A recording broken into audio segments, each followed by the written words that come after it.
Hello friends, हमारा आज का टॉपिक है PTE. The full form of a PTE is Pearson test of a English. Here two types of a question arise होते हैं यहाँ पे। What is a PT and why it is a important. सबसे पहले हम बताएंगे कि पीटी क्या है। PT is a computer based exam that assess the English language skill. एक कंप्यूटर बेस्ड एग्जाम है जो कि हमारे इंग्लिश स्किल्स को एसेस करता है कि हम कहाँ पे इंग्लिश में स्टैंड करते हैं। ओवरऑल 2 आवर्स का एग्जाम होता है। सेक्शन वाइज इसमें डिवाइड किया हुआ है 2 आवर्स के अंदर। एक इंग्लिश असेसमेंट टेस्ट है।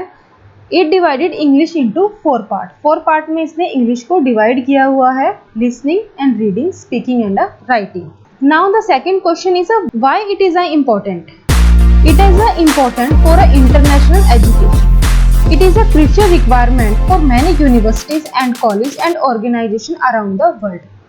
फोरम में अपनी स्टडी को कंटिन्यू करने के लिए इंडिया में इस एग्ज़ाम की तैयारी की जाती है, एक स्टडी बेस पे जाने के लिए। तो इसलिए ही पीटी ज़रूरी है। या तो बच्चे पीटी करते हैं या फिर आईलेट्स करते हैं। The difference between the PT and IELTS वो हमारे नेक्स्ट सेशन में मैं आपको बताऊंगी। यहाँ पे अभी सिर्फ मैं पीटी के बारे में आपको बताऊंगी। एक कंप्यूटर बेस्ड एग्जाम होता है जो इसको एनालाइज करता है, वो भी एक कंप्यूटर के द्वारा ही इसको एनालाइज किया जाता है। ये टेस्ट जो हमारा होता है 90 मार्क्स का होता है। 90 मार्क्स को ही 4 पार्ट्स के अंदर डिवाइड किया हुआ है। ओवरऑल जो इसमें हमें मार्क्स ऑब्टेन करने होते हैं वो 90 में से करने होते हैं। पीटी के 4 मॉड्यूल होते हैं, speaking and writing, reading and listening. जो स्कोरिंग है और जो असेसमेंट है मैंने आपको पहले भी बताया है, कंप्यूटर के ही automated done by a computer program. इसमें कोई भी पीपल वगैरह इसको कोई भी कंडक्ट नहीं करता। जो इस एग्ज़ाम को कंडक्ट करते हैं वो है पियर्सन टेस्ट। हमें इसमें अगर सबसे पहले किसी चीज़ पे ध्यान देना होता है वो सिर्फ 2 चीज़ें हैं, accuracy and time management. Accuracy और टाइम मैनेजमेंट बहुत ही ज़्यादा इम्पोर्टेंट है पीटी के एग्ज़ाम में। जहाँ जहाँ एक्यूरेसी ही जितना ज़्यादा इम्पोर्टेंट एक्यूरेसी है उतनी ही ज़्यादा इम्पोर्टेंट टाइम मैनेजमेंट है। अगर हम एक क्वेश्चन में अगर हम ज़्यादा टाइम लगाएंगे, उतना ही टाइम लगाएंगे जितना कि एक टाइमलाइन वहाँ पे मेंशन की होती है, तब भी हमारा एग्ज़ाम रह जाता है। तो इसीलिए दोनों चीज़ों को हमें एक साथ लेके चलना है, जो कि accuracy and time management, both are most important.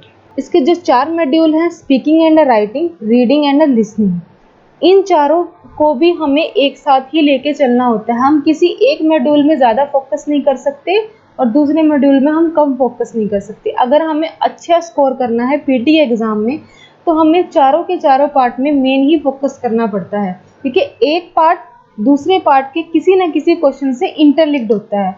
उस चीज़ के बारे में हम अपनी नेक्स्ट वीडियो में आपको बताएंगे। जैसे जैसे हम आगे आगे पीटी के पार्ट्स के बारे में बात करेंगे वैसे वैसे आपको पता चल जाएगा कि कैसे ये चारों के चारों पार्ट एक दूसरे से कनेक्टेड हैं। अभी मैं यहाँ पे एग्जांपल लेना चाहूँगी, summarise spoken test. Summarise spoken test जो क्वेश्चन आता है वो हमारा लिसनिंग में आता है। जो हमारा लास्ट पार्ट हो, जब हमें अटेम्प्ट करना होता है लिसनिंग में, ये हमारा फर्स्ट क्वेश्चन होता है। पर किसी किसी एग्जाम में, किसी किसी स्टूडेंट्स के एग्जाम में ये 3rd क्वेश्चन भी हो सकता है, 4th क्वेश्चन भी हो सकता है। ऐसा कुछ नहीं है कि जो क्वेश्चंस मेरे एग्जाम में आए हैं वो सेम के सेम जो मेरे साथ वाले सीट पे बैठे हैं उनके एग्जाम में है। हर एक बच्चों का अलग अलग एग्जाम होता है। समराइज स्पोकन टेस्ट एक लिसनिंग के मॉड्यूल में आएगा, बट ये जो मार्क्स, इसमें जो हमें मार्क्स मिलते हैं वो हमारे 2 मॉड्यूल में मिलते हैं, लिसनिंग एंड राइटिंग मॉड्यूल्स के अंदर।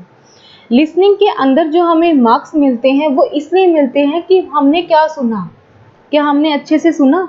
जो हमें सुनाई दिया हुआ ऑडियो क्लिप जो कि वहाँ पे स्टार्ट होगी, उसमें से अगर हमें लिसनिंग एग्जाम लेनी है कि लिसनिंग के साथ साथ क्या हमने जो सुना, क्या हमने उसको अच्छे से डिक्टेट कर दिया, तो इसलिए 2 पार्ट को इंटरलिंक्ड हो गया, listening and writing. Same way में मेरा कहने का वो है कि हमें अगर पीटी में स्कोर करना है तो हमें चारों के चारों पार्ट को एक साथ ही फोकस करना पड़ेगा। ज़्यादा फोकस हम स्पीकिंग राइटिंग में नहीं कर सकते, ज़्यादा फोकस हम रीडिंग में नहीं कर सकते, ज़्यादा ही फोकस हम लिसनिंग में नहीं कर सकते।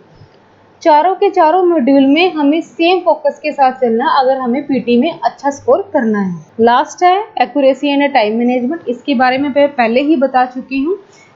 The both are the most important in the PT exam. Now अब हमारा जो नेक्स्ट सेक्शन आएगा वो आएगा हमारा रीडिंग का, जो कि है रीड अलाउड का। Thank you.